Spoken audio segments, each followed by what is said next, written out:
ধর্ম নিয়ে কথা বলা অনেক কঠিন ব্যাপার। যদি বলি একজন অমুসলিম যে হিন্দু, সে যদি ইসলাম কবুল করতে চায়, সে মহা বিপদে পড়ে যায় আমাদের মতো মানুষের জন্য। কেন? একটা দৃষ্টান্ত দিয়েই আলোচনা শুরু করব। আমাদের ভারতবর্ষের প্রথম সংবিধান রচনা কে করেছিল জানেন? জানা আছে? বি.আর. আম্বেদকর। কি বললাম? বি.আর. আম্বেদকর। তিনি স্বাধীন ভারতের প্রথম সংবিধান রচনা করেছিলেন।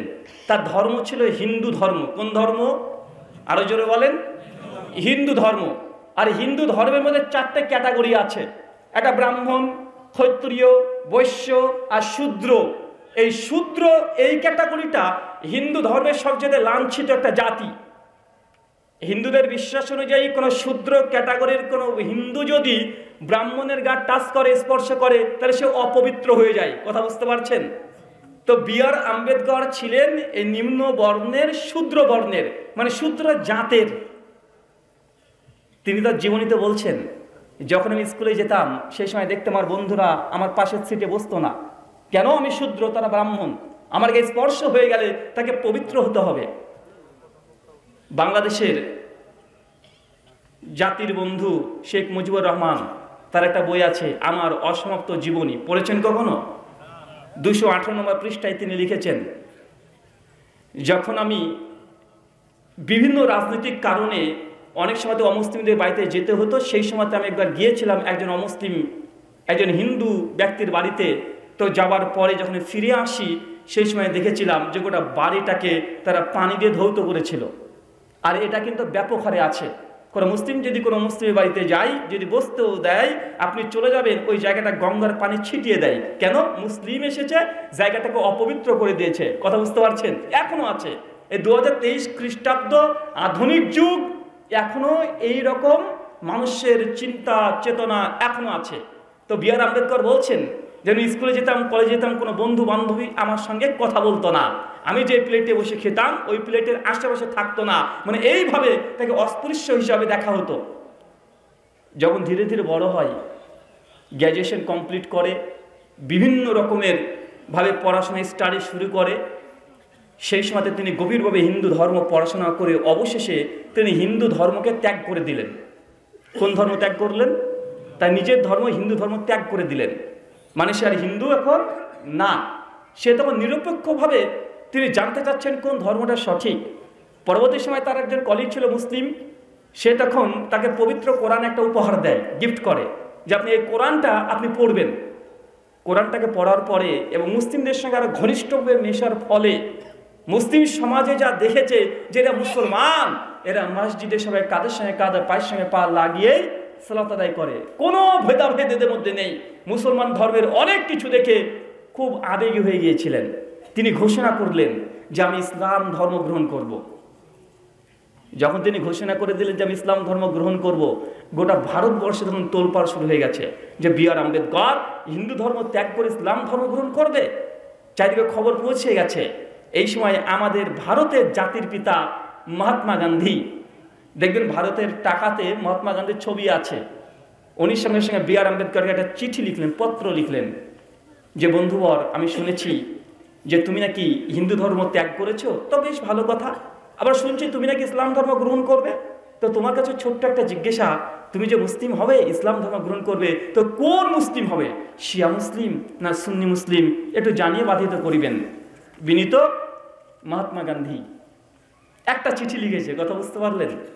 যেমন বি.আর. আম্বেদকরের কাছে কয়েকদিন পরে চিঠিটা চলে আসে। তিনি চিঠিটা পড়ার পরেই তিনিও আশ্চর্য হয়েছেন, কারণ তিনি আমার মতো আপনার মতো এই শুনে শুনে মুসলিম না, বা শুনে শুনে ধর্ম পালন করে না। সঙ্গে সঙ্গে দেখে তিনি অবাক হয়েছেন এবং তার প্রশ্নটা তার অন্তরে গেঁথে গেছে, তাই তো আমি কোন মুসলিম হব, শিয়া মুসলিম না সুন্নি মুসলিম? উনি দিল্লিতে চলে গেছেন, শিয়াদের মসজিদে বড় ইমামের কাছে চলে গেছে, গিয়ে তখন বলছে যে দেখুন আমি তো ইসলাম ধর্ম গ্রহণ করতে চাই, তখন কোন ইসলাম গ্রহণ করব, শিয়া ইসলাম না সুন্নি ইসলাম? তো আপনার তো শিয়া, তো শিয়া ইসলাম সম্পর্কে আমাকে কিছু আপনি জানান। তখন শিয়ারা একদম তাদের ধর্মীয় বিশ্বাস যা আছে সব কিছু বলতে শুরু করে দিয়েছে, তাদের আকীদা মানহাজ আমল সব বলতে শুরু করে দিয়েছে। কিছু বইপত্র তাকে উর্দু ফার্সি ভাষাতে দিয়েছে, তিনি নিয়ে গেলে স্টাডি করেছেন, পড়াশোনা করেছেন। যখন পড়াশোনা শেষ চলে গেছেন সুন্নি একটা বড় মসজিদে, গিয়ে সেই ইমামকে গিয়ে বলছেন যে আমি তো ইসলাম গ্রহণ করতে চাই। তো লোকে বলছে শিয়া হব না সুন্নি হব, আসলে কোন ইসলামটা বিশুদ্ধ সঠিক আমি সেটা গ্রহণ করতে চাই। সুন্নি মুসলমান আলেম তখন তিনি সুন্নি সম্পর্কে বলতে লেগেছেন যে আমরা এই মানি এই মানি, এইভাবে আমল করি, এইভাবে ইবাদত করি, গট গট করে বলতে শুরু করে দিয়েছে। বি.আর. আম্বেদকর বিভ্রান্ত হয়ে গেছেন যে দুজনের কথাই তো মজা ঠিকই আছে, দুজনই তো কোরআন হাদিস থেকে দলিল দিচ্ছে। তিনি অবাক, তাকে কিছু বইপত্র দিয়েছে, তিনি বইপত্র নিয়ে এসে বাড়িতে পড়াশোনা করেছেন। দীর্ঘদিন পড়াশোনা করার পরে তিনি সিদ্ধান্ত নিয়েছেন তিনি ইসলাম ধর্ম গ্রহণ করবেন না। কথা বুঝতে পারলেন? ইসলাম ধর্ম গ্রহণ করেনি বি.আর. আম্বেদকর। আরো স্টাডি করার পরে তিনি ধর্ম গ্রহণ করলেন বৌদ্ধ ধর্ম, যেখানে কোনো ঈশ্বর বলে কেউ নাই, শুধু কিছু নৈতিকতার উপরে ধর্মটা টিকে আছে। এখন আপনার কাছে আমার প্রশ্ন, বি.আর. আম্বেদকরজি যদি ইসলাম গ্রহণ করে ফেলতো তাহলে ভারতবর্ষের মুসলিমদের বুকের শানা একদম এত বড় করে বলতো যে ভারতবর্ষের প্রথম যিনি সংবিধান রচনা করেছেন তিনি মুসলিম বি.আর. আম্বেদকর, বলতে পারতো কি পারতো না? কিন্তু তিনি ইসলাম গ্রহণ করেনি। এই ইসলাম গ্রহণ না করার পেছনে বাধা কি ছিল বলেন তো? কি ছিল? মতভেদ, মতনৈক্য, এটা ছিল মূল কারণ। ঠিক এইরকমই ঘটনা হাজার অমুসলিমের জীবনীতে আছে। অনেক অমুসলিম মুসলিম হওয়ার পরে বিভ্রান্ত হয়ে গেছে। যেন ইসলাম ধর্ম গ্রহণ করেছে, এক একজন এক এক কথা বলে, কে বলে এটা করো, কে বলে ওটা করো, কে বলে সেটা করো, এই এসে বিভ্রান্ত হয়ে আবার পরবর্তী সময় আবার নিজের ধর্মে চলে যায় অথবা নাস্তিক হয়ে যাচ্ছে। এমন অসংখ্য মানুষ আছে। চলুন আপনাদের শুধুমাত্র আমি আলোচনা করে বোঝানোর চেষ্টা করব মতনৈক্য হওয়ার কারণ। মতনৈক্যর প্রথম কারণ হচ্ছে বোধের বিপন্নতা। কি বললাম? বোধের বিপন্নতা সহজ বাংলাতে বললে হবে যে বুঝার কম বেশি। মানে একই দলিল একজন আলেম এক বুঝেছে, আরেকজন আলেম আর এক রকমের বুঝেছে। কথা বুঝতে পারছেন? আলোচনা একটু গভীর সূক্ষ্ম হবে, কেননা আমি এখানে বোঝানোর চেষ্টা করছি যে আহলে হাদিস সমাজে আমল সম্পর্কে জানে না, সুন্নাত সম্পর্কে জানে না, বিদাত সম্পর্কে জানে না, শিরিক সম্পর্কে জানে না, এমন কোনো মানুষ পাওয়া খুব মুশকিল আছে। তাই আমি বিশেষ করে এটাকে বোঝানোর চেষ্টা করছি যে আমাদের মধ্যে এত মতনৈক্য কেন হয়। প্রথম যে কারণ বোধের বিপন্নতা, বুঝের কম বেশি। মানে আমি এক বুঝেছি, সে এক দেখাচ্ছে একই হাদিস একই আয়াত দিয়ে তিনি উল্টো বুঝেছেন। হয় কি হয় না? কথা বলেন। এই জন্যই মতনৈক্য মতভেদ সৃষ্টি হয়ে যায়। আর যখনই মতভেদ সৃষ্টি হয়ে যায় তখন দূরত্ব বাড়তে থাকে, আর যত দূরত্ব বাড়ে তত রেষারেষি বেড়ে যায়, তত হিংসা বেড়ে যায়, তত আক্রোশ বেড়ে যাচ্ছে। এটা মুসলিমদের প্রথম সমস্যা। একটা উদাহরণ দিলে বুঝতে পারবেন। বাংলাদেশে দেখবেন জগৎ বিখ্যাত বাংলাদেশের বক্তা একজন আছে, কথায় কথায় দেখবেন যার তার বউকে অটো তালাক দিয়ে দেয়। আছেন একজন, একদম কালো চশমা পরে থাকে, শরীর স্বাস্থ্য বেশ ভালোই আছে, দেখবেন যখন তখন যাকে তাকে একটু পান থেকে চুন খসলে ওকে কাফের, পরিষ্কার কাফের। বউ তালাক, অটো তালাক, অনেক কিছু দিয়ে দেয়। আছে না ভাইজান? তার একটা ভিডিও দেখছিলাম, উনি চিৎকার মেরে চ্যালেঞ্জ করে বলছে যে ব্যক্তি নবীজিকে নূর বিশ্বাস করে না সে কাফের, কাফের, 100% কাফের। ভাই কথা আছে না নাই বাংলাদেশে? এটা বেশি, মানে নবীজিকে নূরের তৈরি না মানলে কাফের। এই ফতোয়া বাংলাদেশে সবচেয়ে বেশি, এখন সবচেয়ে বেশি আছে, এটা আমরা দেখতে পাচ্ছি। আসলে এখানেও বোধের বিপন্নতা ঘটেছে, বুঝের কম বেশি ঘটেছে। কেমনভাবে ঘটেছে? উনি কিন্তু চ্যালেঞ্জ করছে যে নবীকে নূর মানে না সে কাফের, কাফের, কাফের, পরিষ্কার। আসলে এই কথা কিন্তু ঠিকই বলছে, যে আলফাজগুলো বলেছে, মুখ দিয়ে যে শব্দ চয়নগুলো করেছে, কথা কিন্তু ঠিকই বলেছে যে নবীকে নূর মানে না সে কিন্তু কাফেরই হবে। কেন? কারণ আল্লাহ কিন্তু কোরআন মাজিদে নবীকে নূর হিসেবে ঘোষণা করেছেন। সূরা মাইদা 5 আয়াত নম্বর 15 আল্লাহ বলছেন, কদ জাকুম মিনাল্লাহি নূরু ওয়া কিতাবুন মুবিন, আমি তোমাদের নিকটে একটা কিতাব দিলাম, মানে আল কোরআন, আর একটা দিলাম নূর। এই নূরের তাফসীর করতে গিয়ে ইমাজউদ্দিন ইবনে কাসির রাহিমাহুল্লাহ তিনি বলছেন নূর ইয়ানি মুহাম্মদুর রাসূলুল্লাহ সাল্লাল্লাহু আলাইহি সাল্লাম। একদম জমহুর মুফাসসিরিন তারা নূর অর্থ করেছেন এখানে নবীকে বলেছেন। কথা কি বুঝতে পারছেন ভাইজান? তার মানে বোঝা গেল কোরআন মাজিদে কি আছে? নবীজি নূর। আর চ্যালেঞ্জ কি করেছে? যে নবীকে নূর মানে না সে কাফের। ফতোয়া ঠিক আছে না নাই? ফতোয়া কিন্তু ঠিক আছে, চ্যালেঞ্জ কিন্তু ঠিক আছে, কিন্তু জনসাধারণকে দৃষ্টি কিন্তু অন্যদিকে ঘুরে দিচ্ছে। এটা চ্যালেঞ্জ করার পরে বলছে নবী যেমন নূরের তৈরি, এদিকে তৈরি শব্দ হুজুর যোগ করেছে। কথা মনে বুঝতে পারলেন না? কথা কিন্তু চ্যালেঞ্জ যখন করেছে শব্দ আমাদের ঠিকই ছিল যে নবীকে যে নূর মানে না সে কাফের, কিন্তু পরবর্তী সময় এটা বলতে গিয়ে পরে বলছে অতএব আমাদের নবীজি হচ্ছে নূরের তৈরি। এখন তাদের সঙ্গে আমাদের দ্বিমত কোথায় হচ্ছে? নবী নূর এটা আহলে হাদিসরাও মানে। পবিত্র কোরআন সূরা ইব্রাহিম আয়াত নাম্বার 1 কোরআন মাজিদ আল্লাহ নূর বলেছে। এখন নূর বলার কারণে কি কোরআন মাজিদ নূরের তৈরি? কথা বলেন, নূরের তৈরি হয়ে যাবে? এখন আমরা দেখছি, পরিষ্কারভাবে দেখছি যে জাবুরকে, ইনজিলকে, এইগুলোকে পবিত্র করে সূরা মাইদার 44 নম্বর আয়াতে জাবুর এবং ইনজিলকে আর তাওরাতকে নূর বলেছে আল্লাহ। এখন তাওরাত, জাবুর, ইনজিল তিনটে আসমানি গ্রন্থ, এগুলোকে সব নূরের তৈরি। কথা বুঝতে পারছেন না ভাইজান? সূরা ফুরকানে 61 নম্বর আয়াতে আল্লাহ চাঁদকে নূর বলেছে, চাঁদ। নূহের 15 নম্বর আয়াতে আল্লাহ চাঁদকে নূর বলেছে। এখন তার মানে কি চাঁদ নূরের তৈরি? সেই মুসলিম কিতাবে সালাত 358 নম্বর হাদিস আল্লাহ নবী বলছেন সালাতুন নূর, নামাজ হচ্ছে নূর। এখন নামাজ এই ইবাদত, এটা কি নূরের তৈরি? কথা বুঝতে পারছেন না ভাইজান? কঠিন হচ্ছে কি আপনার জন্য? দেখেন, যেইভাবে আল্লাহ নবীকে আল্লাহ কোরআনে নূর বলেছে, একইভাবে আল্লাহ কোরআনকে নূর বলেছে, জাবুরকে নূর বলেছে, তাওরাতকে নূর বলেছে, ইনজিলকে নূর বলেছে, চাঁদকে নূর বলেছে, নামাজ সালাতকেও নূর বলেছে। এখন কোনোটাকে ব্যাখ্যা তারা করছে না যে কোরআন নূরের তৈরি, নামাজ নূরের তৈরি। ভাই কেউ বলে এই কথা? কথা বলে না। কিন্তু নবীর কাছে এসে তারা ব্যাখ্যাকে চেঞ্জ করেছে কি করে নাই? করেছে। এক বোধের বিপন্নতা, জেনে বুঝেই এটাকে তারা ব্যাখ্যা করছে। ওরাও জানে যে কোরআনে কোনো জিনিসকে নূর বললেই নূরের তৈরি হয় না। সঠিক ব্যাখ্যা কি? সমস্ত মুফাসসিররা লিখছে কোরআনকে আল্লাহ নূর বলার কারণ, নূর মানে হচ্ছে আলো, নূর মানে জ্যোতি। এই নূর হেদায়েতের নূর, মানুষকে হেদায়েতের পথ দেখাবে কোরআন। এই জন্য কোরআনকে সিফাতগতভাবে বলা হয়েছে কি? নূর। জাবুরকে কেন নূর বলা হয়েছিল? সেই সময় দাউদ আলাইহিস সালামের যারা অনুসারী ছিল তাদেরকে জাবুর, এই গ্রন্থ মানুষকে জান্নাতের রাস্তা দেখাতো। তাওরাতকে একই উদ্দেশ্য, চাঁদ মানুষকে রাত্রিবেলাতে আলো দেয়, সালাত মুমিনকে হেদায়েতের পথে নিয়ে যায়। এই জন্য সালাতকেও নূর বলেছে, জান্নাতে যাওয়ার জন্য একটা হেদায়েতের মাধ্যম। কিন্তু সব ব্যাখ্যা তারা আমাদের সঙ্গে একমত। এই জায়গাতে এসে উল্টে গেছে কি যায় নাই? এই যে বোধের বিপন্নতা। আর এই কারণে মুসলিম সমাজে সব চাইতে বেশি মতভেদ হয়েছে, সব চাইতে। শুধু হানাফির সঙ্গে আহলে হাদিস এমনটা নয়, আহলে হাদিসদের সঙ্গে আহলে হাদিসদের যতগুলো বিরোধ দেখতে পাচ্ছেন মাসালায়, সবগুলো একই হাদিসের উপরে ভিত্তি করে। এখন একদিনে চাঁদ দেখবে সৌদি আরবে, গোটা বিশ্ব এখন ঈদ করবে কি করবে না। দেখেন হাদিস কিন্তু একটাই, দুইজন দুই রকম দলিল পেশ করছে। আছে না নাই? আছে না নাই? আছে। মানে যতগুলো মতভেদ দেখবেন, দলিল কিন্তু একটাকে সামনে রেখে এই আলোচনাগুলো করা হয়। আল্লাহ সুবহানাহু ওয়া তাআলা তুমি এই কথাগুলো বোঝার তৌফিক দান করো। সকলে বলি আল্লাহুম্মা আমিন। তার মানে কি সমস্ত মতভেদকে আমরা একজোট করতে পারবো? সম্ভব নয়। কেউ যদি বলে কোনো মতভেদ থাকবে না, এটা সবচেয়ে বড় মিথ্যা কথা হবে।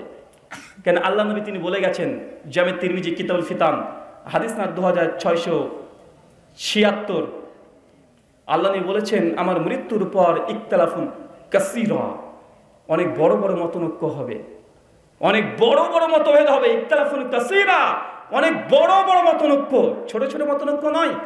নূরের তৈরি না মাটির তৈরি ছোট মতনৈক্য। কথা বুঝতে পারছেন না ভাইজান? কিন্তু আল্লাহ নবী বলছেন আমার মৃত্যুর পর ইখতিলাফুন কাসীরা, অনেক বড় বড় মতভেদ তোমরা দেখতে পাবে, আর তোমরা এই মতভেদ করবে। তখন আল্লাহ রাসূল বলছেন ফালাইকুম বিসুন্নাতি, এই মতভেদ থেকে বেরিয়ে আসার জন্য তোমাদের কাজ হবে আমার সুন্নাতকে একদম আঁকড়িয়ে ধরো, মারির দাঁত দিয়ে আঁকড়িয়ে ধরো।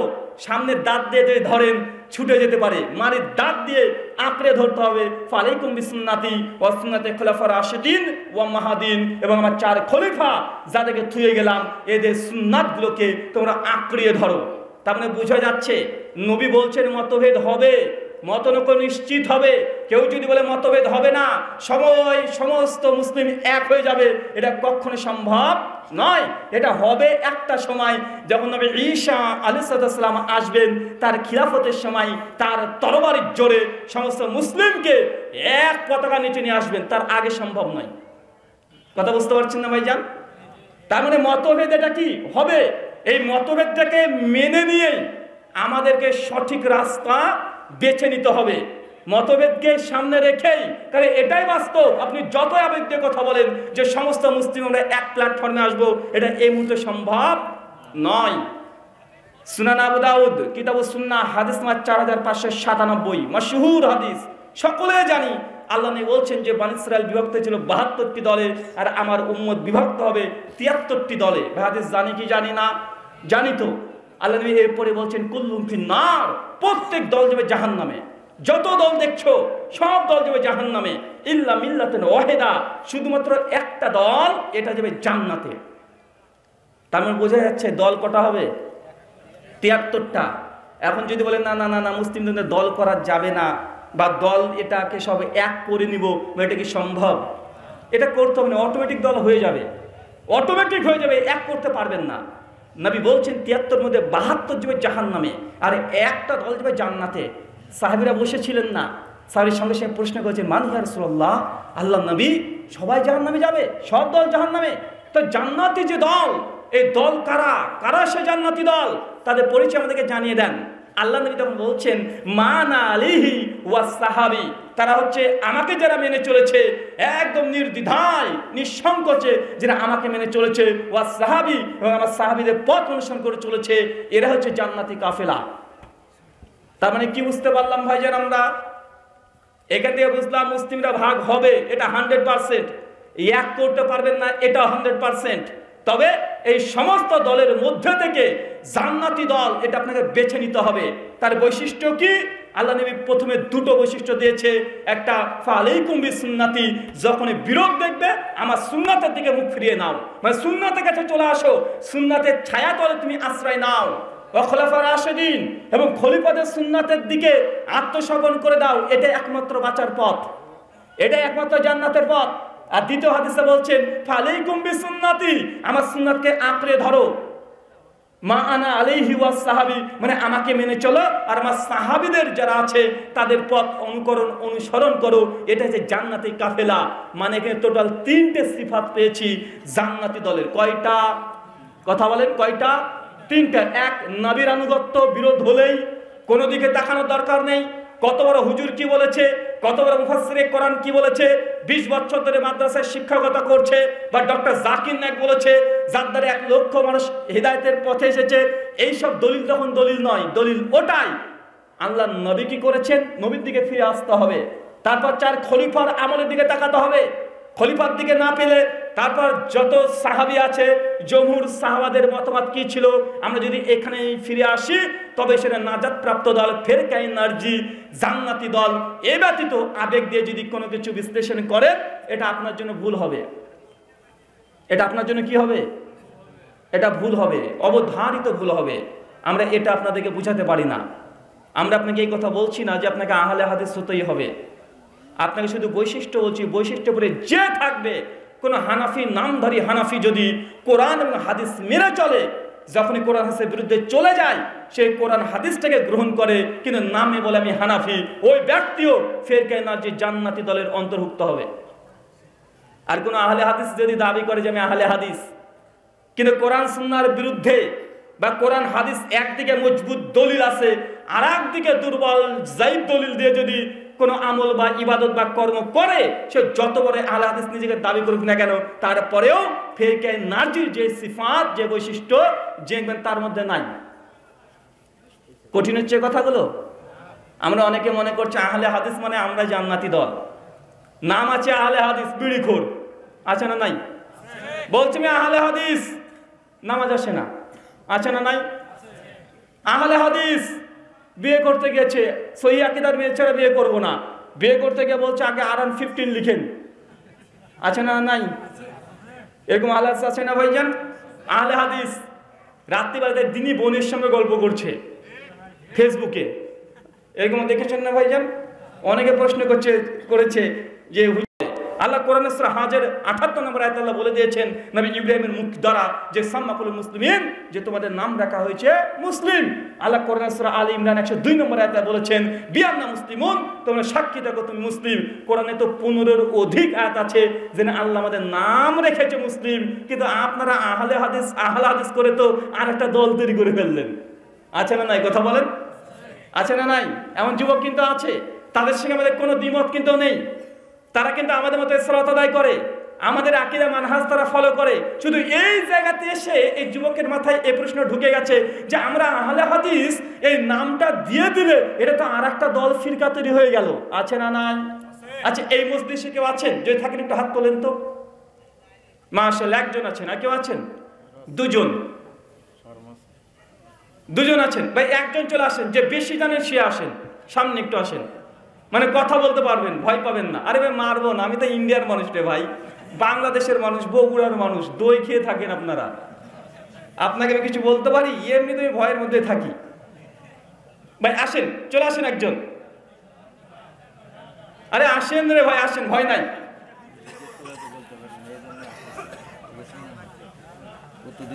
চলে আসেন, আলহামদুলিল্লাহ, দৌড় মারেন।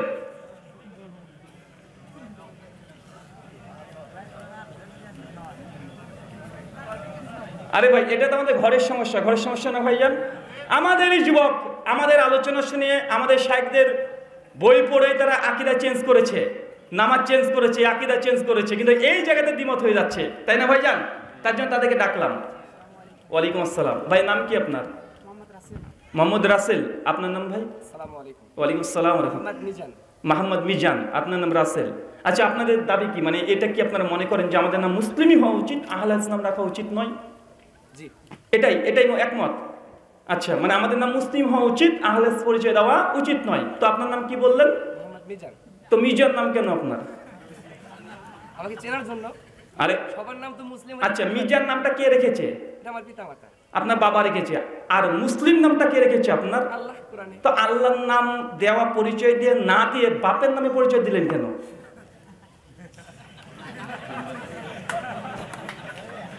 কি অবস্থা! আল্লাহ বললেন আমাদের বিআন্না মুসলিমুন, তোমাদের নাম আমি কি রেখেছি, তোমরা সাক্ষী দেখো তোমরা মুসলিম। আল্লাহ নাম দিয়েছে আমার মুসলিম, আর আমার বাপ নাম দিয়েছে মিজান, আমি আমার বাপের নামে পরিচয় দিচ্ছি।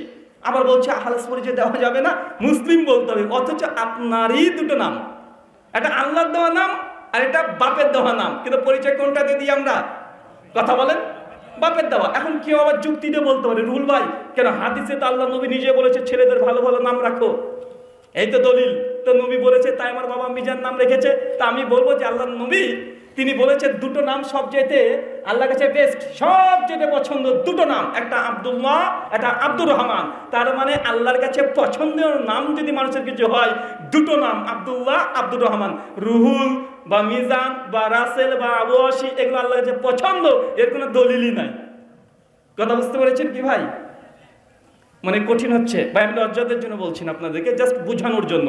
কেন আমরা জানি আমাদের আকীদা মানহাজ, আমাদের ফুরুই মাসালা সব আমরা একমত, কিন্তু এই জায়গাতে এসে আমরা মনে করি মানে আমরা দ্বিমত হয়ে যাচ্ছি। বা কিছু বলার থাকলে বলতে পারেন। যথেষ্ট, শুকরিয়া, বারাকাল্লাহ ফিক, বসেন। তার মানে বোঝা গেল যে আহলে হাদিস নাম এটা কোনো ইসিম নয়, এটা ইসিম নয়, এটা সিফাত। এটা কি? এটা বৈশিষ্ট্য। আমরা মুসলিম, এটা আল্লাহ সুবহানাহু ওয়া তাআলা নাম দিয়েছে, আর আহলে হাদিস এটা কি? এটা বৈশিষ্ট্য, সিফাত। আপনাকে উদাহরণ দিলে বুঝতে পারবেন। ভাই আল্লাহ কয়জন? আল্লাহ তো একজন। আল্লাহর নাম কতগুলো? প্রায় 99 নেমস আছে আল্লাহ সুবহানাহু ওয়া তাআলার। ইমাম নওয়াবী রাহিমাহুল্লাহ তার শারে মুসলিমের মধ্যে বলছে আল্লাহ 99টার নামে সীমাবদ্ধ না, আর অজস্র নাম আছে আল্লাহ। শাইখুল ইসলাম ইমাম ইবনু তাইমিয়া রাহিমাহুল্লাহ তিনিও বলেছেন, ইমাম বাইহাকি তার আসমা সিফাতের মধ্যে বলেছেন আল্লাহ 99টা নাম, এটা সীমাবদ্ধ নয়, আরো অনেক নাম আছে। তাহলে বোঝা যাচ্ছে আল্লাহ একজন, তবে আল্লাহর নাম শতাধিক।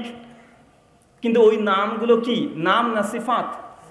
আর রহমান, আর রহিম, আল করিম, আল হাকিম, এগুলো কি আল্লাহর সিফাত, মানে বৈশিষ্ট্য, গুণ, বিশেষণ। আচ্ছা, আমাদের নবীর শেষ নবী কয়জন? একজন। আমাদের নবীর নাম কতগুলো? শারহ সুন্নালিল বাগাবী হাদিস না 3436। আল্লাহ নবী বলছেন আল্লাহ সুবহানাহু ওয়া তাআলা আমার অনেকগুলো নাম রেখেছে, যেমন কোরআনে আছে সূরা সফের 6 নম্বর আয়াত আহমদ, কি নাম? আহমদ। আর সূরা আহজাবের 40 নম্বর আয়াতে মা কানা মুহাম্মাদুন, নাম কি আছে? মুহাম্মদ। সেই বুখারীর মধ্যে আছে আল মাহি, আল আকিব, মুবাশশির, ইয়া আইয়ুহাল মুজাম্মিল, আছে না নাই? কথা বলেন। সবগুলো আল্লাহর নবীর নাম, তবে এই নামগুলো বিশেষণ। কি এগুলো? কথা বলেন। এগুলো বিশেষণ, সিফাত, গুণ, অ্যাট্রিবিউটস। তার মানে বুঝে গেল আল্লাহ একজন, নাম অনেক, নবী একজন, নাম অনেক। এই কোরআন মাজিদ কয়টা? কোরআনের নাম কয়টা? শতাধিক কোরআনের নামও আছে। কোরআনুল কারীম, কোরআনুল হাকিম, কোরআনকে ফুরকান বলা হয়, আছে না নাই? তেমন বুঝেছে কোরআন একটা, কোরআনের নামও অনেক। নবীর যারা সাহাবী ভাই, তারা মুসলিম কি মুসলিম না? কে তাকে সাহাবী কেন বলছেন? দেখেন সিফাত, বৈশিষ্ট্য কেন। আবার কোরআনে আল্লাহ সুবহানাহু ওয়া তাআলা সাহাবীকে আবার দুই ভাগে ভাগ করে দিয়েছে, মুহাজির ওয়া আনসার। সূরা তাওবা আয়াত নম্বর 100। কোরআনে আল্লাহ সুবহানাহু ওয়া তাআলা আমাদের নাম শুধু মুসলিম রেখেছে এমনটা নয়, অনেক নাম আল্লাহ রেখেছে। কদ আফলাহাল মুমিনুন, সূরা মুমিনুনের 1, 2, 3 নম্বর আয়াত। আল্লাহ আমাদেরকে কি নামে ডেকেছে? কি নামে ডেকেছে? মুমিনুন, মুত্তাকি, হিজবুল্লাহ, অনেক আল্লাহ নাম রেখেছে। কোরআনে মুসলমানকে আল্লাহ কমপক্ষে 20-এর অধিক নাম আল্লাহ নিজে স্বয়ং দিয়েছে। তাই যদি আমরা বলি শুধু যে আমাদের নাম মুসলিম, তাহলে কোরআনের ওই সমস্ত আয়াতগুলোকে অস্বীকার করা হচ্ছে কি হচ্ছে না? হচ্ছে কি হচ্ছে না? হচ্ছে। তাই ভাই এই জিনিসটাকে আগে বোঝার চেষ্টা করেন। আহলে হাদিস এটা নাম নয়, এটা গুণ। এটা কি? গুণ। যে আল্লাহর নবী বলছেন যে 73টা দল হবে, 72 যাবে জাহান্নামে। ভাই 73টা দল কাদের মধ্যে হবে? মুসলমান না হিন্দু? মুসলমান। তো 72 যারা জাহান্নামে যাবে তারা মুসলমান না হিন্দু? তো জাহান্নামে কারা যাচ্ছে? আবার বলেন, জাহান্নামে কারা যাবে? 73 দলের মধ্যে 72 ক্যাটাগরির মুসলিমরা জাহান্নামে যাবে। জান্নাতে যে দলটা যাবে নবী বলছেন সে দলের নাম কি বলেছে? হুয়া মুসলিম তাই বলেছে? তা তো বলেনি। কি বলেছে? বৈশিষ্ট্য বলে দিয়েছেন, নাম বলেননি। মা আনা আলাইহি ওয়া সাহাবী, যারা আমাকে মেনে চলেছে, আমার সাহাবীকে মেনে চলেছে, এরা জান্নাতি। মানে এখানে কি আছে? নাম না বৈশিষ্ট্য? নাম না বৈশিষ্ট্য? বৈশিষ্ট্য আছে। আর এই বৈশিষ্ট্যকে সামনে রেখেই যে মা আনা আলাইহি ওয়া সাহাবী, এই দুটোকে জামে মানে করে দিয়েছে মুহাদ্দিসগণ। মুহাদ্দিসগণ বলেছেন আলী ইবনুল মাদিনী রাহিমাহুল্লাহ, ইমাম বুখারীর উস্তাদ, 166 হিজরিতে তার ওফাত। তিনি জামে তিরমিজি হাদিস না 2192 বলছেন হুম আহলুল হাদিস। কি বলছেন? এই মা আনা আলাইহি ওয়া সাহাবী এটাকে জামে মানে করে মুহাদ্দিসগণ নাম দিয়েছেন ফেরকায়ে নারজি, জান্নাতি দল, তাইফা মানসুরা। তারা অন্য কেউ নয়, তারা হুম আহলুল হাদিস। তাই এই নামের উপরে আপত্তি করলে জেনে রাখবেন, যেখানে সেখানে আপত্তি করছেন না, আমাদের কাছে আপত্তি করছেন না। এটা ইমাম বুখারীর প্রতি আপনি আঙুল তুলছেন, ইমাম তিরমিজির উপরে আঙুল তুলছেন। মানে যাদের হাদিস না পড়লে আপনি আমলি করতে পারবেন না, তারা এই নামটা কোরআন ঘেটে ফেরকায়ে নারজির নামকরণ করে দিয়েছে জামে মানে করে। আঙ্গুল তোলা মানে আমাদের বিরুদ্ধে নয়, একদম মুহাদ্দিস পর্যন্ত এই আঙ্গুল চলে যাচ্ছে। বরঞ্চ শুআবুল ঈমান লিল বাইহাকি হাদিস না 1741, আল মুস্তাদরাক প্রথম খণ্ড 88 পৃষ্ঠা, আল্লামা আলবানী রাহিমাহুল্লাহ তার সিলসিলা হাদিসে সহিহা হাদিস নাম্বার 280 একটা রিওয়ায়াত নিয়ে এসেছেন আবু সাইদ খুদরি থেকে। তিনি যখন কোন যুবকদেরকে দেখতেন, আবু সাইদ খুদরি সাহাবী রাসূল, আল্লাহর নবীর সাহাবী, তিনি চিৎকার মেরে ঘোষণা করে বলতেন ফাইনা খুলুফুনা ওয়াহাল হাদিস ইবাদানা, তোমরাই পূর্ব উত্তরসূরি, তোমরা হচ্ছে আহলুল হাদিস। তবে এই দলিলটাকে অন্তত আমি দলিল মনে করি না, কারণ এই দলিলটা একদমই দুর্বল। যদি আল্লামা আলবানী রাহিমাহুল্লাহ হাদিসটাকে শাহেদের কারণে হাসান বলেছেন, তবে এই হাদিসের সনদ একদম মারাত্মক পর্যায়ে যায়িফ। শুধু যায়িফ না, একদম যায়িফুজ জিদ্দান। এখানে আবু হারুন আল আবদি একজন রাবি আছে, সমস্ত মুহাদ্দিসদের ঐক্যমতে যায়িফ রাবি। মাত্র কোন হাদিস আগে কাযযাব পর্যন্ত কেউ কেউ বলেছে, মানে কট্টরপন্থী শিয়া ছিল। তাই এই হাদিসটা অন্তত আমরা গ্রহণ করি না, যে হাদিসের আলোকে আমরা প্রমাণ করতে পারতাম খুব সহজেই যে আমাদের আহলে হাদিস নাম এটা সাহাবীরা দিয়ে গেছেন, বলতে পারতাম কি পারতাম না? কিন্তু ইতিদাল শুধুমাত্র আহলে হাদিস ওলামা শাইখ মাশাইখ যারা আছেন তারা এখানে ইতিদাল করেছেন। এই জন্য যায়িফ হাদিস নিজের পক্ষে পাওয়ার পরেও এই যায়িফ হাদিস গ্রহণ করে নাই। যদি গ্রহণ করতো ডাইরেক্ট হাদিস থেকে নামাজ থেকে আসতো না। কথা বলেন, ডাইরেক্ট আসতো, তবে এই আহলুল হাদিস এই নামটা মুহাদ্দিসগণ, ফুকাহাগণ, মুফাসসিরগণ তারা ঐক্যমতে এই নামটাকে তারা সিলেকশন করে দিয়েছে। আল্লাহ সুবহানাহু ওয়া তাআলা এই কথাগুলো আমাদের যুবক ভাইদেরকে, তরুণ ভাইদেরকে বোঝার তৌফিক দান করে, সকলে বলি আল্লাহুম্মা আমিন। সম্মানিত সুধী, এবার আমরা আসবো সমাধানের দিকে। বুঝলাম ইখতিলাফ হবে, দল হবে, মতভেদ হবে, সমাধান কিভাবে করব? আপনাকে কয়েকটি স্টোরি বলবো হাদিস থেকে, ঘটনা। আর আল্লাহ নবী যে ভবিষ্যৎবাণী, ইখতিলাফুন কাসীরা, অনেক বড় বড় মতনৈক্য হবে আমার মৃত্যুর পর। নবীর মৃত্যুর সঙ্গে সঙ্গে 5 মিনিটও লাগেনি, উম্মত মতভেদ করেছিল। 5 মিনিট সময় লাগেনি। আল্লাহ নবী মৃত্যুবরণ করার সঙ্গে সঙ্গে উম্মত এত বড় মতভেদ করেছে, দুনিয়ার জমিনে অত বড় মতভেদ আর কোনোদিনই আমরা করতে পারবো না। কোন মতভেদ? সহিহ বুখারী 1241 1242 নম্বর হাদিস, কিতাবুল জানাইজে উঠে দেখবেন, এবং সহিহ বুখারী কিতাবুল আম্বিয়া হাদিস না 3461 এবং 68, 6 বার হাদিস সহিহ বুখারীতে এসেছে। আল্লাহ নবী যখন মৃত্যুবরণ করেছেন, আমাদের আয়েশা রাদিয়াল্লাহু তাআলা আনহার ঘরের মধ্যেই সমস্ত সাহাবীরা মক্কা মদিনায় সবাই কান্নাতে ভাসিয়ে দিচ্ছেন, কারণ আল্লাহ নবী দুনিয়া থেকে চলে গেছেন। এটা কি সহ্য করা সম্ভব? কথা বলেন। আপনার মা যদি মারা যায়, আপনি স্থির দাঁড়িয়ে থাকতে পারবেন? আপনার যদি ভালোবাসার কোনো ব্যক্তি মারা যায়, নিজে স্থির থাকতে পারবেন? মনে হয় দুনিয়াটা সব ভেসে গেল। নবী মারা গেছে, সাহাবীরা সহ্য করতে পারে? যে নবীর জন্য নিজের কলিজা ছিঁড়ে তারা দিয়ে দিয়েছে, যে নবীর জন্য তারা যুদ্ধের ময়দানে নবীকে পেছনে রেখেছে, আর সামনে খালিদ বিন ওয়ালিদ বলছে, আল্লাহ নবী আপনি মাথা তুলবেন না, কারণ মাথা তুলে তীর লেগে যেতে পারে। আমি খালিদ বিন ওয়ালিদ আপনার সামনে আমি দাঁড়িয়ে থাকলাম, লাগলে আমার বুকে লাগুক। সেই দিনের সাহাবীগুলো যখন দেখছেন নবী দুনিয়া থেকে চলে গেছে, তাদের মনের যে ভেতরে কষ্ট, এটাকে আপনি ফিল করতে পারবেন? পারবেন না, সম্ভব নয়। 1400 বছর পর আমরা এই ভাববে আমরা সম্ভব নয়। নবী মারা গেছে, সমস্ত সাহাবীরা বাড়ির সামনে এসে কাঁদাকাটি শুরু করে দিয়েছে, কঠিনভাবে কাঁদাকাটি করছে। অতঃপর ওমর বিন খাত্তাব রাদিয়াল্লাহু তাআলা আনহু একটা তরবারি নিয়ে চলে এসেছে, লম্বা একটা তরবারি নিয়ে চলে এসেছে। এসে সঙ্গে সঙ্গে চিৎকার মেরে বলছে, যে ব্যক্তি বলবে নবী মারা গেছে, তার গর্দনটাকে আমি উড়িয়ে দেব।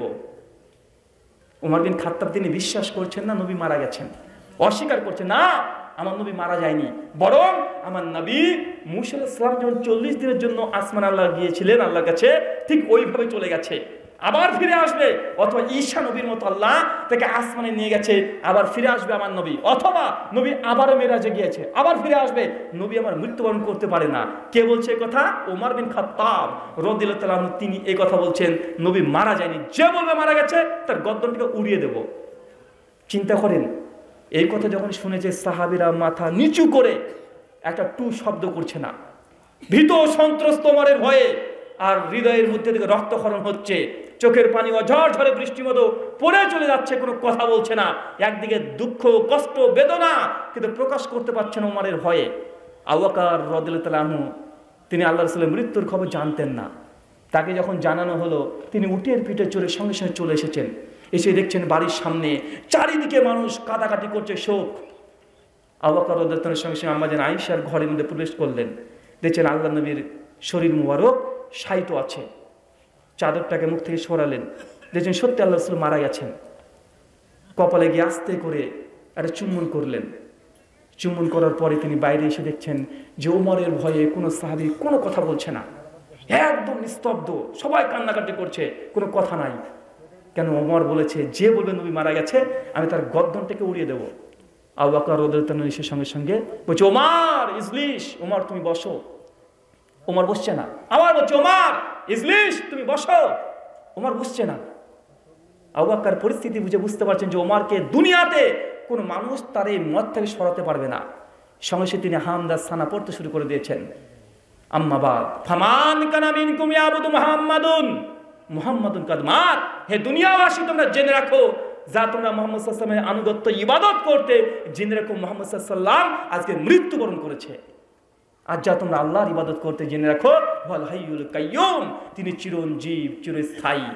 এই কথা যখনই বলেছে ওমর বিন খাত্তাব, তারপরে তিনি থামছেন না, ওইভাবে আছেন, শক্তভাবে তিনি দাঁড়িয়ে আছেন। আবু বকর রাদিয়াল্লাহু আনহুর সঙ্গে সঙ্গে কোরআন মাজিদ থেকে একটা আয়াতে কারিমা তিনি তিলাওয়াত করেছেন, পাঠ করেছেন। সূরা আলে ইমরান আয়াত নাম্বার 144, ওয়ামা মুহাম্মাদুল ইল্লা রাসূল কদ খালাত মিন ক্বাবলি রাসূল আফাইমাতা আও কুতিলা, যে মুহাম্মদ সাল্লাল্লাহু আলাইহি ওয়াসাল্লাম নবী ছাড়া অন্য কিছু না, তার পূর্বে অজস্র নবী এসেছেন, মারাও গিয়েছে। হে আমার সাহাবীরা, যদি নবী মারা যায় তোমাকে ধর্মকে ত্যাগ করে দিয়ে উল্টো পথে যাবে? হুদাইবিয়ার সময়, উহুদের সময়তে এই আয়াত আল্লাহ আগে থেকে অবতীর্ণ করে দিয়েছিলেন যে আমার নবী দুনিয়া থেকে তিনি মৃত্যুবরণ করবেন। যখন এই আয়াত পাঠ করে শুনিয়ে দিয়েছেন আবু বকর রাদিয়াল্লাহু আনহু, লক্ষাধিক সাহাবী চারিদিকে ঘিরে বসে আছে। ওমর বিন খাত্তাব প্রসঙ্গে আব্দুল ইবনে আব্বাস বলছেন, আমি ওমর বিন খাত্তাবকে দেখলাম যখনই কোরআনের আয়াত পাঠ করতে শুরু করেছে আবু বকর, ওমর সঙ্গে সঙ্গে হাত থেকে ছেড়ে দিয়েছে, তরবারি নিচে সঙ্গে সঙ্গে পড়ে গেছে। ওমর বিন খাত্তাব আল্লাহর কোরআনের কাছে যখন ওহী চলে এসেছে সঙ্গে সঙ্গে আত্মসমর্পণ করে দিয়েছে। ওমর বিন খাত্তাব বলছে, আবু বকর তুমি এমন কোরআনের আয়াত পাঠ করলে আমার মাথা থেকে, স্মৃতি থেকে এটা বিস্মৃত হয়ে গিয়েছিল, ভুলে গিয়েছিলাম, তুমি এমন কোরআনের আয়াত পাঠ করলে। এই কথা বলার সঙ্গে সঙ্গে যত সাহাবী আছে সবাই গুনগুন গুনগুন করে এই আয়াতের তিলাওয়াত করছে, ওমা মুহাম্মাদুল ইল্লা রাসূল কদ খালাত মিন ক্বাবলি রাসূল। এখন আমার প্রশ্ন, আল্লাহ নবী মৃত্যুবরণ করেনি, দাবি কার ছিল? ওমর বিন খাত্তাব। একদম অনড়, নড়বে না। ওমর বিন খাত্তাব খুব মেজাজ মজবুত, ঈমান। আবু বকর দুইবার বলেছে ইজলিস, বসো ওমর, কোনো কথা নাই, তার কথাকে কর্ণপাত করেনি। আবার বলছে ইজলিস, বসো ওমর। ওমর তাও বসনি। তরবারি কখন পড়েছে হাত থেকে? যখন কোরআনের আয়াত যখন পাঠ করেছে ওমর বিন খাত্তাব আল্লাহর ওহীর কাছে, তার দাম্ভিকতা, তার যে জজবা ছিল সঙ্গে সঙ্গে চূর্ণ বিচূর্ণ হয়ে গেছে। তার মানে বোঝা যাচ্ছে মতভেদ মতনৈক্য হলেই আমাদের সমস্ত কিছু আত্মসমর্পণ করতে হবে আল্লাহর এই কোরআনের কাছে, মানে ওহীর কাছে। তার জন্য তো আহলুল হাদিস তাদের একটাই দাবি, একটাই মিশন সব জায়গায়, যে সকল বিধান বাতিল করো, ওহীর বিধান কায়েম করো। আমরা গোটা বিশ্বব্যাপী মানুষকে বলি না যে আমার পীর আছে, আমার পীরের কাছে আসো তুমি জান্নাত পেয়ে যাবে। আমরা বলি যে আমার বই পড়েন আপনি জান্নাত চলে যাবেন। আমি বলি যে ওই একজন ইমাম আছে, ইমাম যা বলেছে তাই মেনে নাও, তোমার জন্য জান্নাত কনফার্ম, বা এমন কোন কথা বলি না। আমরা জনসাধারণকে বলি যে ভাইজান আপনি কোরআন পড়েন, নবীর হাদিস পড়েন, যেটা হক মনে করবেন সেটা গ্রহণ করে নেন। আমরা নির্দিষ্ট কোনো ব্যক্তির দিকে তাকাই না, কোন ব্যক্তি কি বলেছে অকাট্যভাবে অন্ধের মতো মেনে নিতে হবে এই কথা আমরা কখনোই বলি না। গোটা বিশ্ব জগতে মুসলিমদের নামে যত দল আছে, এরকম কণ্ঠ উঁচু করে কোন দল আজকে এই কথা বলতে পেরেছে? কোন দল বলেছে যে কোরআন হাদিস পড়েন? এবং তারা বলে ভাই কোরআন পড়বেন না, হাদিস পড়বেন না, গুমরাহ হয়ে যাবেন। আছে না নাই? মানুষকে দাওয়াত কি দেওয়া হয় যে সাধারণ আমজনতা কোরআন হাদিস পড়লে গোমরাহ হয়ে যাবে। আর নবী বলছেন যে কোরআন হাদিসকে তুমি আঁকড়িয়ে ধরো। মুওয়াত্তা মালিক 186 নম্বর হাদিস, আল্লাহ নবী বলছেন তারাকতু ফিকুম আমরাইন, আমি তোমাদের মধ্যে দুটো জিনিস ছেড়ে গেলাম, যতক্ষণ আঁকড়ে ধরবা তোমাকে কেউ গোমরাহ করতে পারবে না। এক কিতাব আল্লাহ, আল্লাহর কিতাব, দুই সুন্নাতে রাসূলিহি, নবীর সুন্নাত। নবী বলে গেলেন দুটোকে আঁকড়ে ধরো, কেউ কখনো গোমরাহ পথ ভ্রষ্ট করতে পারবে না। আর হুজুর আমাদেরকে কি বলে? হুজুর বলছে যে কোরআন হাদিস সাধারণ আমজনতা বুঝতে পারবে না, কোরআন হাদিস পড়লে মানুষ গোমরাহ হয়ে যাবে। বরং আমাদের ইমাম সাহেব 1200 বছর আগে যে ফতোয়া তার বুদ্ধির অনুকূলে দিয়েছে সে ফতোয়াকে মানতে হবে অন্ধের মতো। ইমাম চাই ভুল বলুক আর ঠিক বলুক, দেখার কোনো সুযোগ নেই। আমাকে হুজুরও বলে দিয়েছে যদি বলদকে যদি গাই বলে চালিয়ে দেয়, এখন বলদকে গাই মানতে হবে। আচ্ছা না নাই কথা বলেন? হাজারো আছে, হাজারো। আমাদের প্রতি একটা অভিযোগ আছে, আহলে হাদিসরা কালেমা লা ইলাহা ইল্লাল্লাহ মুহাম্মাদুর রাসূলুল্লাহ মানে না। বলে কি বলে না? দেখবেন বাংলাদেশে সুন্নি ঘরানার বলেন, কওমি ঘরানা, দেওবন্দি, বেরলভী, চরমনাই, এনাদপুরি, জৌনপুরি, রাজারবাগী, ফুলতলি, দেওয়ানবাগী, আটরশি, মাঝভান্ডারি সবাই বলছে আহলে হাদিস এরা লা ইলাহা ইল্লাল্লাহ মুহাম্মাদুর রাসূলুল্লাহ মানে না। আর সেইখানে শেখ আব্দুর রাজ্জাক বিন ইউসুফ হাফিজাহুল্লাহ একটা ভিডিও চালায়, বা কয়েকজন আলেমের কিছু ভিডিও চলে, বলে দেখো এরা বলছে যে কালেমা লা ইলাহা ইল্লাল্লাহ মুহাম্মাদুর রাসূলুল্লাহ হাদিসে নাই। ভাই বলে কি বলে না কথা বলেন? ছোট্ট একটা জবাব দিই। যখন এই অভিযোগটা করলো তো আমি অবাক হলাম। আসলে কালেমা লা ইলাহা ইল্লাল্লাহ মুহাম্মাদুর রাসূলুল্লাহ সরাসরি এইভাবে হাদিস আছে এবং হাদিসের মানুষ সহি। ইমাম বাইহাকি আল মুতাফাত 458 হিজরি তার বিখ্যাত গ্রন্থ আছে একটা, আসমাউ সিফাত, হাদিস নাম্বার 198। আর মুসনাদে আবি আল মাউসালি হাদিস নাম্বার 1825, তাবরানি আল মুজাবুল কাবির হাদিস নাম্বার 5912। আব্দুল ইবনে আব্বাস রাদিয়াল্লাহু তাআলা আনহু তিনি বলছেন কালিমায়ে তাকওয়া লা ইলাহা ইল্লাল্লাহ মুহাম্মাদুর রাসূলুল্লাহ হুবহু আছে এবং সনদ একদম সহিহ।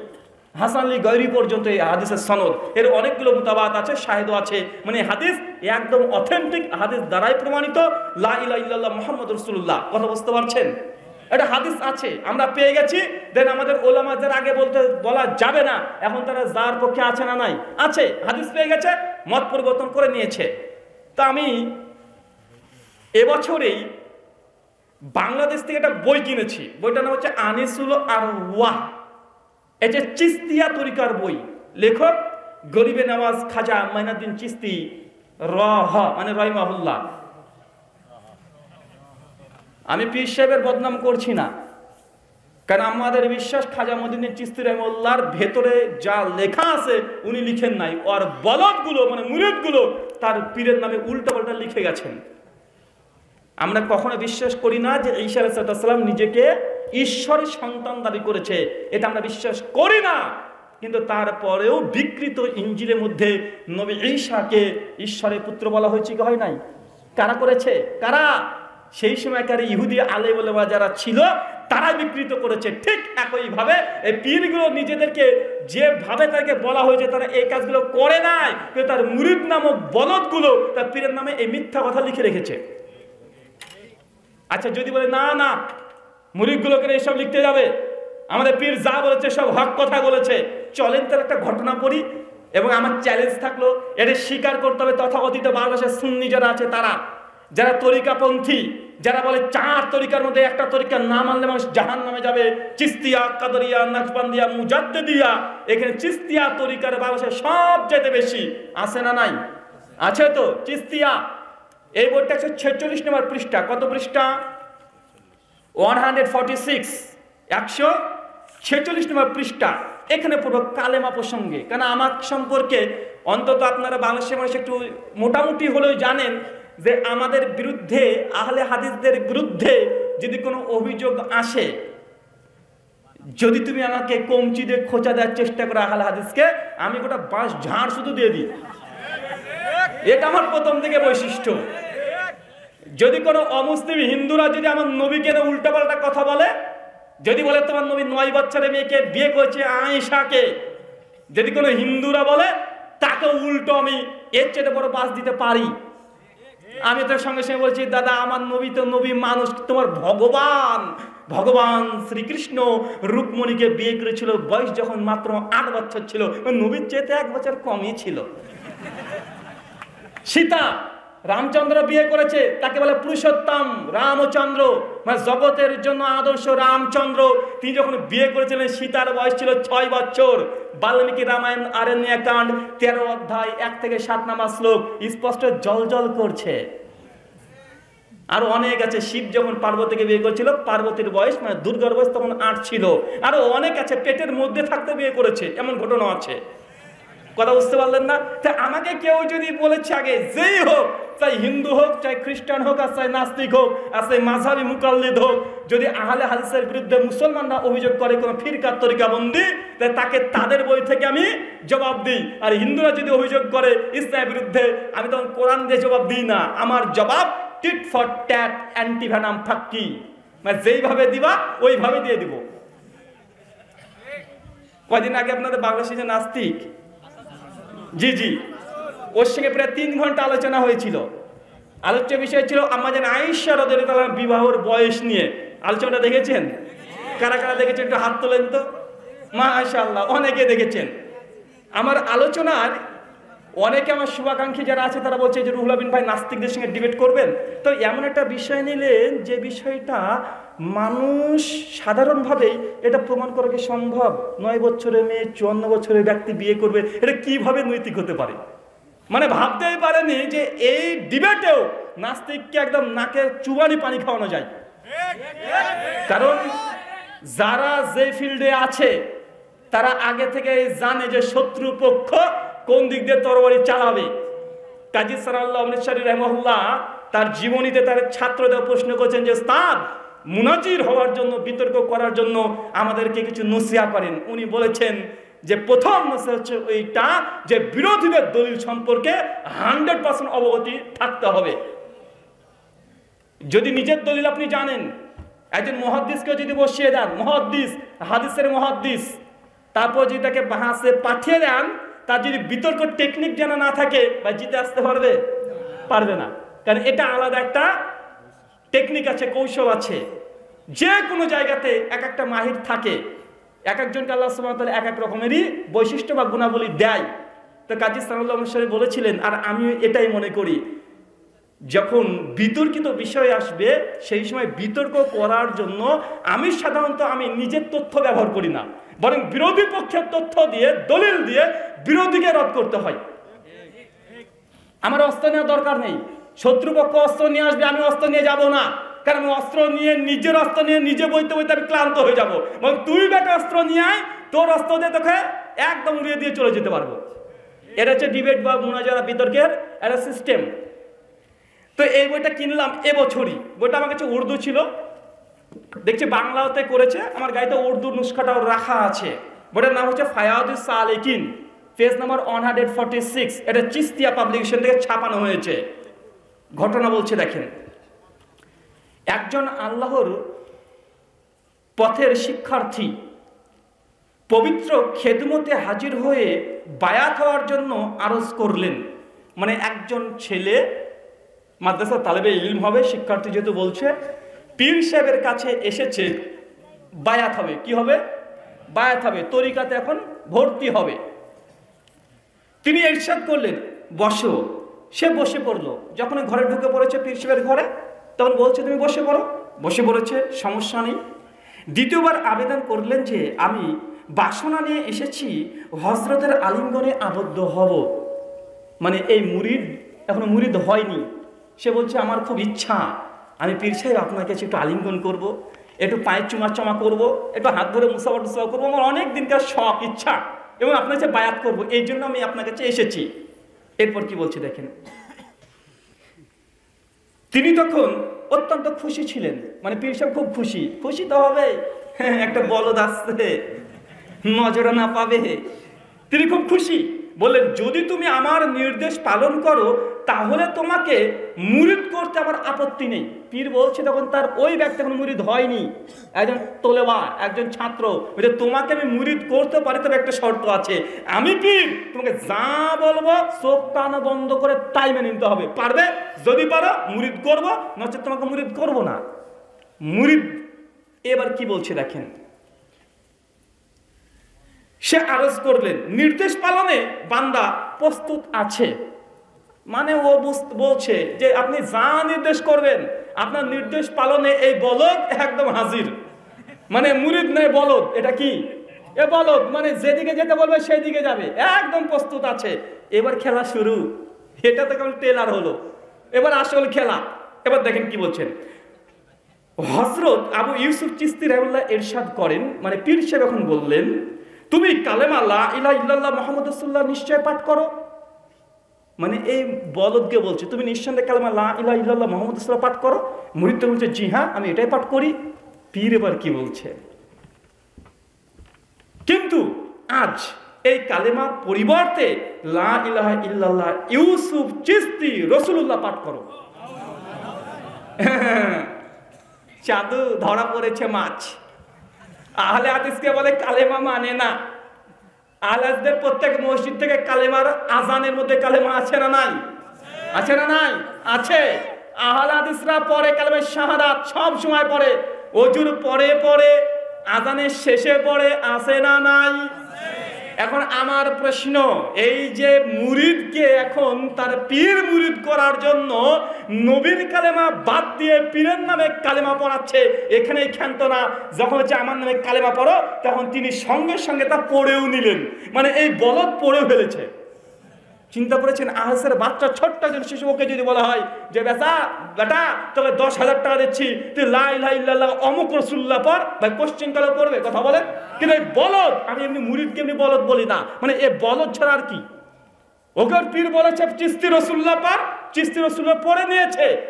ভাই গোলাম মির্জা আহমেদ কাদিয়ানি, কাদিয়ানিরা কাফের কেন?